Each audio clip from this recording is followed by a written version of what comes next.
This is The Echoes of the Blade, and this is Ontario Cold Cases, Canada's true crime podcast. Hello, I'm Jay Nickel, Nickel Investigations. This is an Ontario Cold Cases, Canada's true crime podcast, fictional episode of Whodunit Wednesdays, and a Mick and Mack mystery. Go back to the golden era of detective fiction and enjoy stories in the tradition of the greats of writing, from Agatha Christie to Raymond Chandler to John Creasy. These are short stories. I hope you enjoy.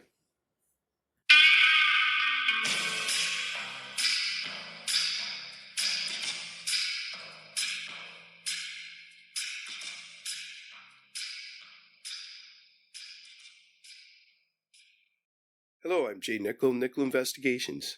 And this is Ontario Cold Cases, Canada's true crime podcast. Ontario Cold Cases is a gripping true crime podcast that shines a light on unsolved murders, disappearances, and forgotten crimes from across the province and the world. With meticulous research, compelling storytelling, and a commitment to historical accuracy, we bring you the real stories of victims, investigators, and suspects, stories that demand to be heard. Each week, we take you deep into the world of true crime with a packed schedule of episodes. Tuesdays, historical true crime cases, exploring infamous and obscure crimes from history. Wednesdays, the Mick and Mack mysteries, a thrilling fictional detective series set in 1950s Toronto. Thursdays, World Cold Case Thursday, investigating unsolved cases from around the globe. Sundays, Ontario Cold Cases, the latest episode uncovering an unsolved mystery from Ontario. From high-profile crimes that shock the nation to little-known cases waiting for justice, we uncover the truth, one case at a time. Join us as we explore the dark corners of history and mystery, where every clue could lead to answers and every case deserves a second look.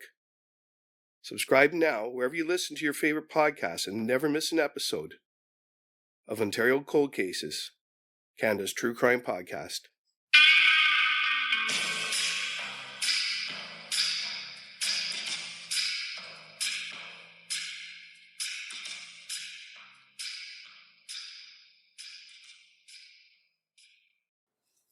Chapter 1. The Ghosts of Yonge Street. Late 1930s. The chill of the Toronto night clung to Detective Bernard Stuart as he stood over the second body in as many weeks. The scene was lit by the harsh, unforgiving glare of the street lamp, casting long shadows that seemed to stretch into infinity, mirroring the darkness of the crime. "This one's just like the last," Stuart muttered, his breath visible in the cold air. He turned to his partner, Detective Richard Dick O'Leary, a man whose face was etched with the same grim determination. Throat cut with surgical precision, left in plain sight for the dawn to find. O'Leary, his eyes scanning the scene, nodded. And something missing again. The first one had her necklace taken. This one her ring. "We're not dealing with just any killer, Bernard." The silence between them was heavy with the weight of an unsolved puzzle. "It's almost as if they're trying to tell us something," Stuart pondered aloud, his gaze fixed on the blood-stained snow. A message or a vendetta? The investigation was thorough, but with each passing day the city's attention turned to the looming war. Their murderer faded into the background, becoming another ghost in the city's growing list of mysteries. Late 1940s. Years had passed, and the city had changed, but the echoes of those murders had never left Stuart's mind. Now Chief Stuart, he sat at his desk, the morning light barely touching the old photographs pinned to his wall. A new report lay before him, the words jumping out like a cold slap. Dr. Michael Chandler, found dead at dawn, throat cut with precision, stethoscope missing. Stuart's heart skipped a beat. "It can't be," he whispered, the past suddenly very present. He reached for the phone, his hands steady despite the rush of adrenaline. "Mick? Mack? Get down here, now."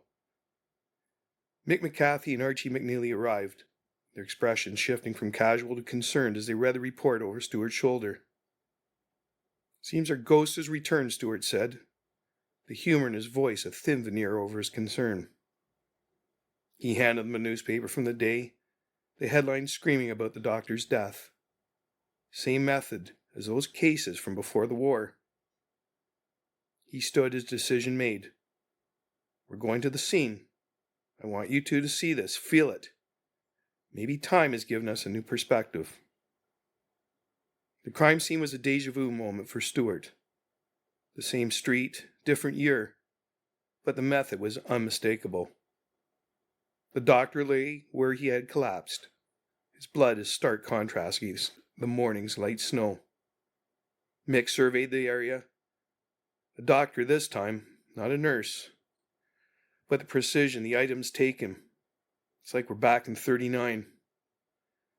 Mack added, whoever this is, they've been biding their time, learning, maybe, or they just come back from a long journey. Stuart felt the weight of years, of unsolved cases, and of justice long overdue. We need to find out why this killer stopped and why they've started again, he declared, his voice firm, a challenge to the past and the present. As he left the scene, the city around them oblivious to the drama unfolding, Stuart knew this was more than just another case. It was a confrontation with history, with the echoes of a blade that had lain silent, but never truly forgotten.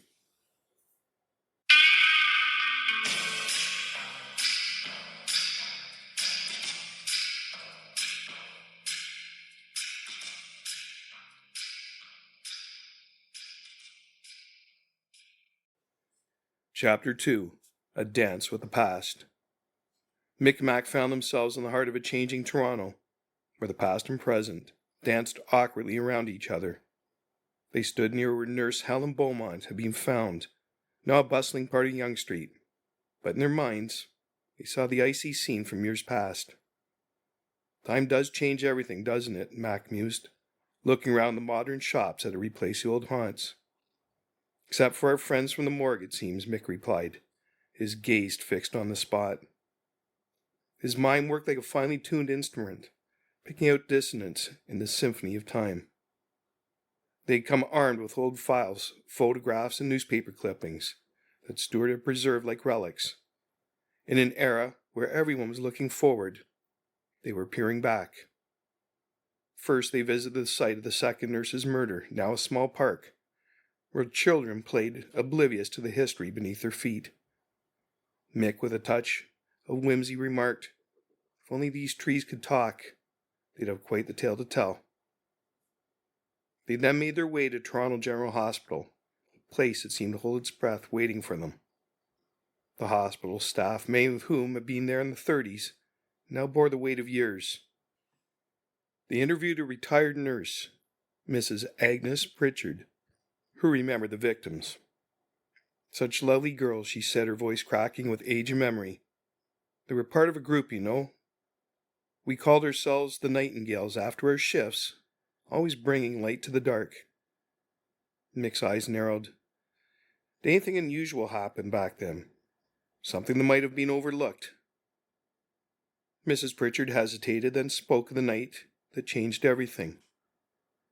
There was a surgery went wrong. A young woman. Could have been any one of us. She didn't make it. It was hushed up, but we knew. Dr. Finch was in charge, poor man. Never the same after. Mack jotted down notes with exaggerated diligence. Dr. Finch, eh? Sounds like he's our man for the next dance. As he pieced together the evidence, they noticed the pattern. Each item taken from the victims was linked to that night. A locket from the patient, a ring from a nurse who was her friend, now a stethoscope from a doctor involved in the surgery. Back at the station, they laid out their findings. Mick connected the dots. These aren't random murders. Our killer is sending a message, a very personal one. Matt quipped. So we're looking for someone with a grudge against the surgery team, with surgical skills, and a flair for the dramatic. Sounds like half the actors in town. But then Mick had another thought. one that could explain a hiatus during the war. What if our killer enlisted? The war took many away from Toronto. Maybe our murderer was one of them, got swept up into the service, providing a perfect alibi for why the killing stopped. Mack nodded, seeing the logic. That would explain it. Someone with medical training, now turned soldier, comes back and the old wounds open up again. Their banter was light, but their eyes were serious. They knew they were dealing with a vendetta that had festered for over a decade, now erupting with a precision that chilled even seasoned detectives like them. As they planned their next steps, Mick looked out the window, the city alive with the promise of evening. We need to find out who was affected by that surgery, who might have been driven to this, he said, the weight of history on his shoulders. Mack clapped him on the back, his laughter a beacon in the gathering gloom. Let's go find this ghost before it decides to haunt us next. With that, they set out into the night, the past whispering its secrets, ready to lead them further into the labyrinth of Toronto's dark history, with a new theory adding another layer to their investigation.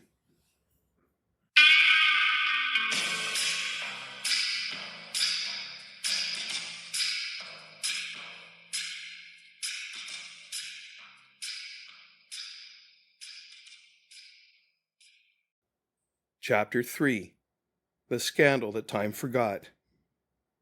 The next morning, Mick and Mack found themselves in the archives at Toronto General Hospital, surrounded by the musty scent of old papers and the quiet hum of history.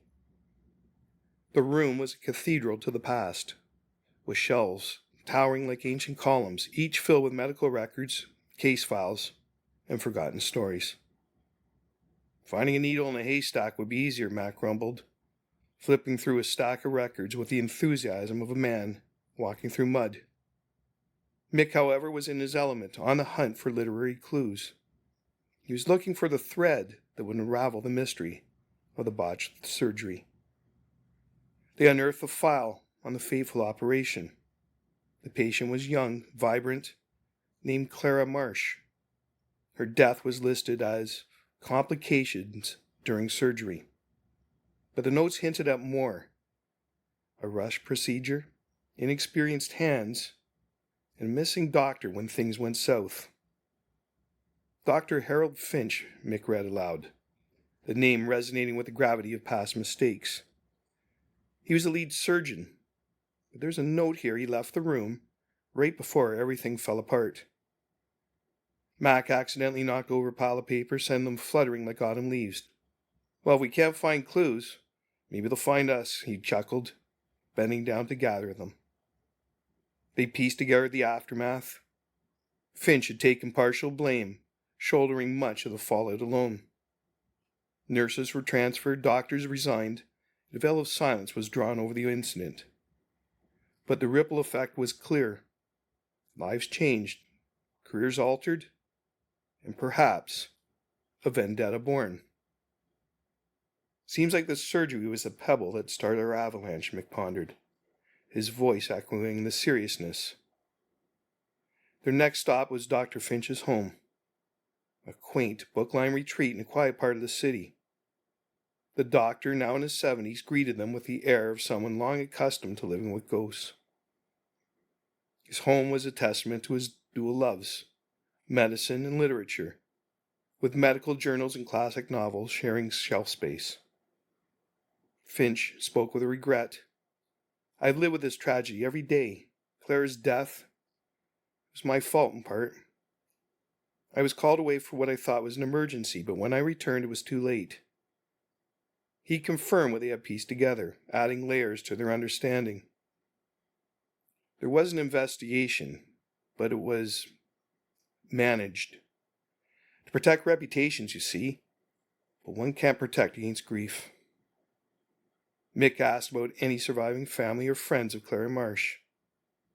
Finch's expression darkened. She had a sister, Eileen. She was quite young then, but she was there every day watching her sister fade.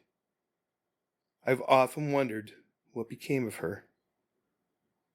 The detectives noted the name, the potential link to their killer. But there was more.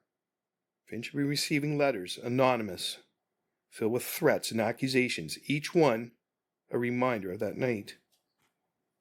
Could be our killer, Mac suggested, his tone lightening the mood slightly, practicing their penmanship before the blade. As they left Finch's home, Mick felt the weight of the case settling in. "We have our motive now," he said, his voice low. "Vengeance for his sister lost. A life stolen. But how do we catch a ghost?" Mac, ever the optimist, answered, "By making enough noise that it comes to us." The puzzle was coming together, piece by painful piece, leading them deeper into the heart of human tragedy and back into the shadows of Toronto's medical community.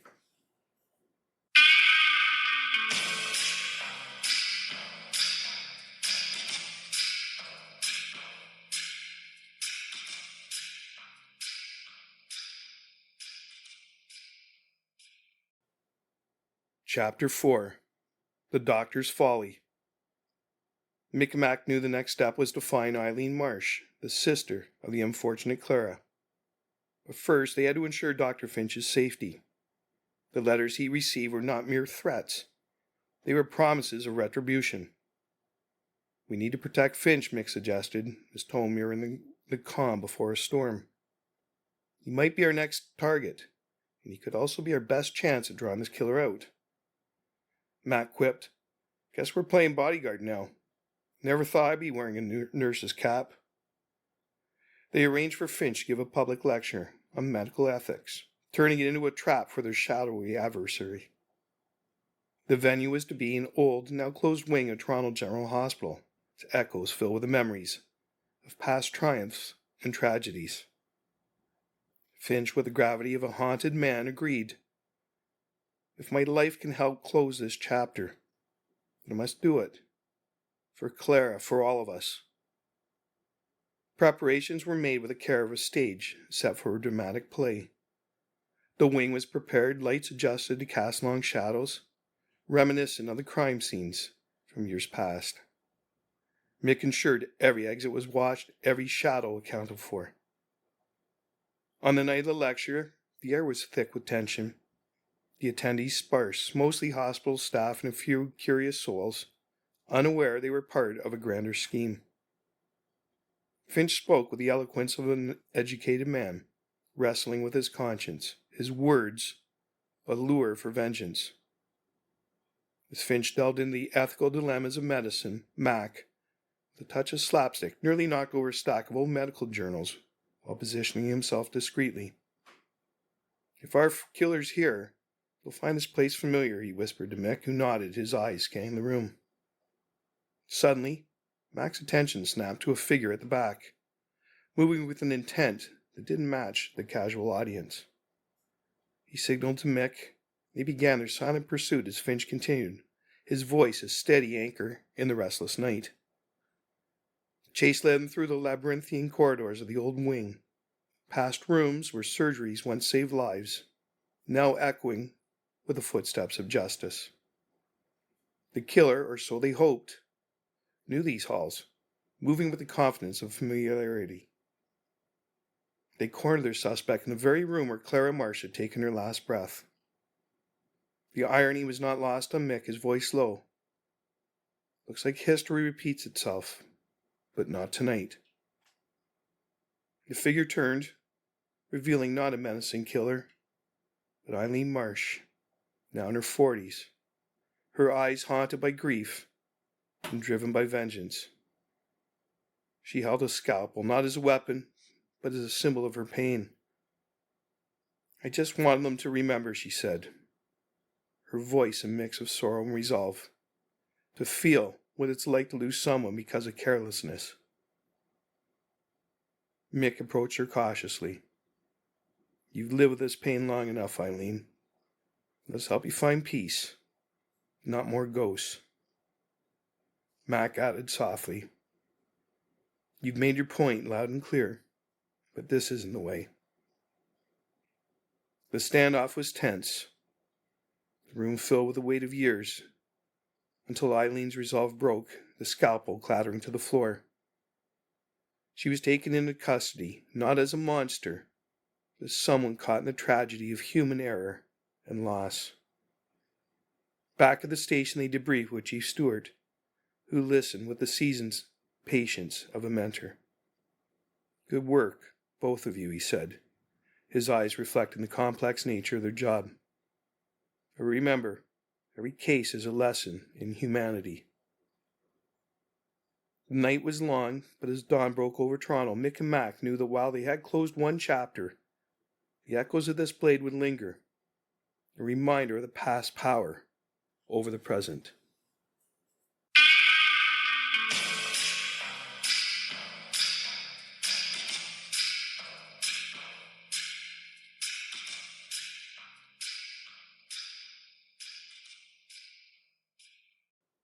Chapter 5. The Night of the Long Knives. Eileen Marsh sat in the interrogation room, her silence a palpable force. Mick and Mack observed her through the one-way glass, her face a map of sorrow and determination.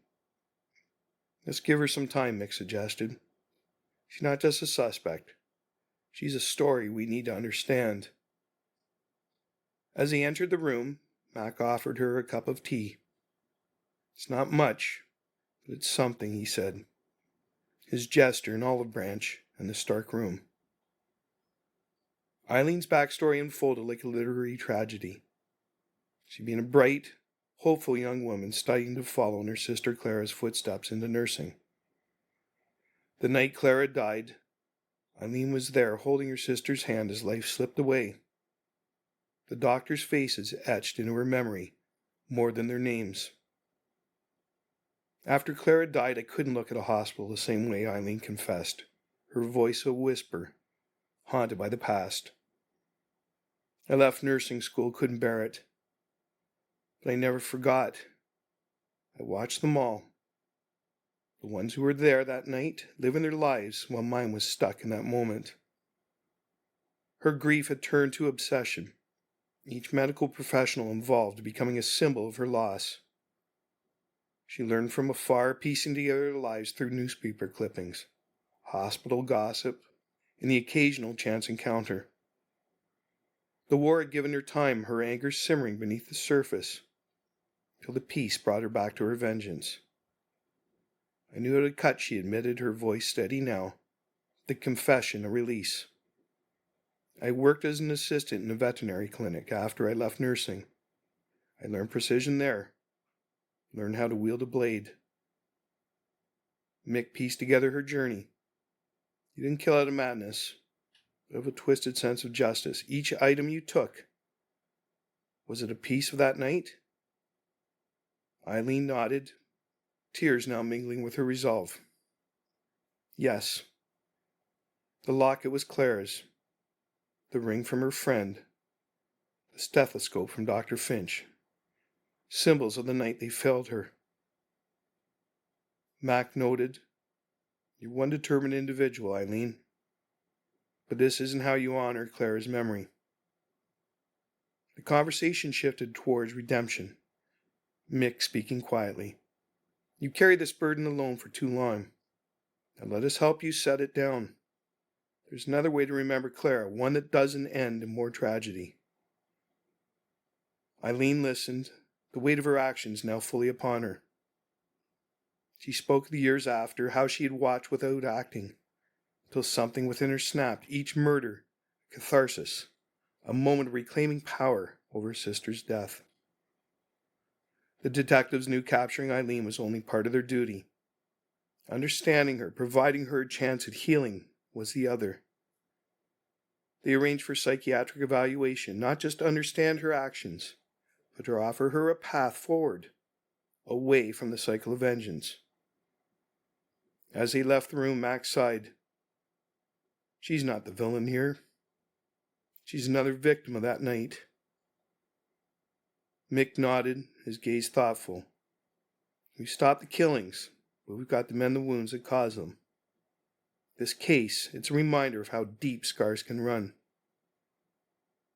The night outside was quiet, the city unaware of the closure of one chapter, and the beginning of healing for another. Eileen's story would not end here, but would transform into something new, perhaps something redemptive, under the watchful eye of Toronto's finest.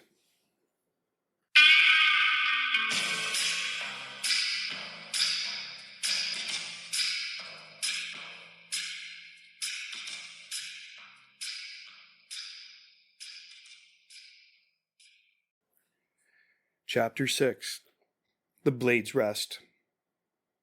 The morning after Eileen Marsh's arrest, Toronto was just beginning to stir, the city blissfully ignorant of the night's revelations. In the police station, Mick and Mack sat with Chief Stuart. The case files now closed, but still whispering questions. Case closed, Stuart said, his voice a mix of relief and contemplation. But there's still one mystery we haven't fully unraveled. Mick, always delving into the deeper currents, asked, why did the killings stop during the war? Eileen's confession had shed some light on this. During their conversation, she revealed that she had been committed to a psychiatric facility during the war years, her grief and obsession deemed a threat to herself and others. I was locked away, she had said, her voice hollow. The war took everyone's attention and mine was taken by force. I was supposed to heal, but all I did was wait. Max summarized her situation. So the war didn't just stop the murders, it stopped Eileen. She was in a cage of her own making and one built by others. They pondered the implications, the human tragedy behind the legal case. Stuart, with the insight of a seasoned chief, noted, it's a reminder of how circumstances beyond our control can dictate the course of justice. Or in this case, vengeance. The discussion then turned to the broader lessons from the case. Mick reflected, guilt, forgiveness, the echoes of one night. They didn't just pause, they grew, festered until peace allowed them to surface again. Mac, ever the optimist, added, but now we've given Eileen a chance to start healing. Maybe not absolution, but a path away from the past. They considered Eileen's future, her treatment, the possibility of redemption. The legal system would have its say, but the human aspect, the healing of old wounds, that was a journey beyond any courtroom. As they prepared to leave, the dawn light was beginning to chase away the night shadows from the station. Stuart, with the weight of many such cases in his eyes, said, every echo we silence, we're not just solving crimes, we're healing our city one story at a time. Mick and Mack nodded, understand the depth of their role. As they stepped outside, the city was coming alive. They carried with them the knowledge that while one echo had been silenced, others would inevitably call. It was the nature of their work, the dance between light and shadow, crime and justice. Walking down the street, Mick looked at Mac. You know, every story we solve, it's like we're piecing together this city's soul. Mac nodded, his usual grin softening into something more contemplative. And we'll keep stitching, my friend, one case at a time. They walked into the dawn, their shadows trailing behind. A silent testament to the detectives who walk between the darkness of crime and the light of justice. Always ready for the next echo, the next mystery, in the ever-evolving story of Toronto. Thank you for listening. This has been J. Nickel of Nickel Investigations and the Mick and Mack Mystery. If you enjoy these fictional episodes of Toronto's Finest, tune in every Wednesday for a new episode. Ontario Cold Cases, Canada's True Crime Podcast, available wherever you listen to your favorite podcasts. Subscribe to Ontario Cold Cases today so you never miss an episode. And please, share your thoughts and questions in the comments. Good night.